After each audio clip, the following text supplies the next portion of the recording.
مهربانه ښځه د خاوند د عزت خیال ساتي ځکه چې په خاوند باندې مهربان رحیم انسان هغه دی او مهربانه رحیم او مهربانه هغه دی چې هغه د خپلې ښځې سره د رحمت معامله کوي او ښځه د خاوند سره د رحمت معامله کوي. او زه درته یو آیت په قرآن کې دی بیانوم الله وایي ومن آیاته ان خلق لكم من انفسكم ازواجا لتسكنوا إليها وجعل بينكم مودة ورحمة. الله وی زما د قدرت په نښو کې یو نښه دا ده چې ما تاسو جوړې جوړ کړي یعنی سړی او ښځه. ولې الله دا جوړه دې جوړه کړې ده د نر او د ماده مذکر او مؤنث ښځه او سړی وی لتسكنوا إليها چې تاسو ته سکون میلاو شي. وجعل بينكم مودة ورحمة او ستاسو په منځ کې ما مینا او رحمت اچولی دی. ښځې او د خاوند په منځ کې څه دي؟ مینا او رحمت. معنی ده چې دا رشته دا ولاړه ده په محبت او په رحمت او په شفقت.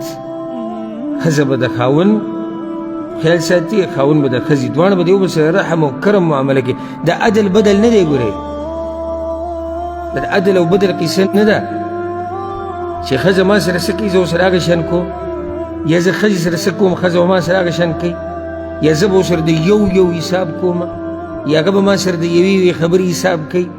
نه، دا خو د مینې محبت رشته ده، دا خو د رحمت او د شفقت رشته ده. د دې ښځې سره د رحم معامله کوه، دا کمزوري ده. او حدیث کې راځي رسول صلی الله علیه وسلم وایي د الله نه ویرېږئ د دوو کمزورو د حق په باره کې یو یتیم او بل زنانه. د دې سره د رحمت معامله کوه، غلطي ورته معاف کوه، الا هغه غلطي چې د هغې د معافۍ ګنجایش نه وي، هلته نه. خو چې ګنجایش پکې نو معافي ورته کوه، بخښنه ورته کوه. دا هم انسان دی، دا هم کمزوری دی، ده هم زړه د غوښې دی، ده په بدن کې هډوکي او غوښه وینه ده. دا نه چې دا تا مشین کور ته راوستی دی، یا دې چې دی یو څاروی کور ته راوستی دی زناور، او سحر ماښام به دې صرف ستا خدمتونه کوي، او بیا به ستا د مور پلار خدمتونه کوي، او بیا به د بچو خدمتونه کوي، او بله ورځ بیا دغه ترتیب دی. نه، دا خو انسان دی، هغه هم ستړي کېږي، دغه ښځه هم خفه کېږي، هغه هم یریږي، هغې هم زړه شتي، د هغې هم ډېرې شونو ته زړه کېږي. دا نه چې ته صرف خپله وی او د هغې خبرې ته سره ګورې، نه، بلکې ته به د رحم او د کرم معامله کوي د هغې سره. او دغه شان به ښځه د خاوند سره د رحم او د کرم معامله کوي. مهربانه به په خپل خاوند باندې. که چېرته دا خاوند راولګي او د ښځې سره ظلم وکړي نو په کار دا دی چې دا ښځه یې معاف کړي چې دا زما څه دی؟ زما خاوند دی، د ده لوی حق دی. د زما دپاره داسې لکه غر. خیر دی که نن د ما ته تیزه خبره وکړه، خیر دی که ده په ما باندې ګزار وکړو، خیر دی خیر دی خیر دی، ځکه چې ټوله مسله هغه د رحمت او د شفقت. او چې څو پورې تا په ښځه زړه نه وي سېزلی که نه، او ښځې په تا زړه نه وي سېزلی، هغه وخته پورې دا ژوند نه تېرېږي. مهربانه ښځه د خاوند د یوې روپۍ خیال ساتي ځکه چې هغه په دې خاوند باندې مهربانه وي. مهربانه ښځه د خاوند د عزت خیال ساتي ځکه چې هغه په خاوند باندې مهربانه وي. نه نه، د ده مال ضایع نه شي، د بچي ضایع نه شي، د ده عزت خراب نه شي. دا د مهربانې ښځې کار دی. او بعض ښځې خو راغلي دي چې د ده نه به څه خورم، مال به ترې خورم، او خپل مور پلار به پرې ساتم، او ځان به پرې ساتم، او که دې مریو که چوي کار څه کوي ماله خو به رالیږي وایي.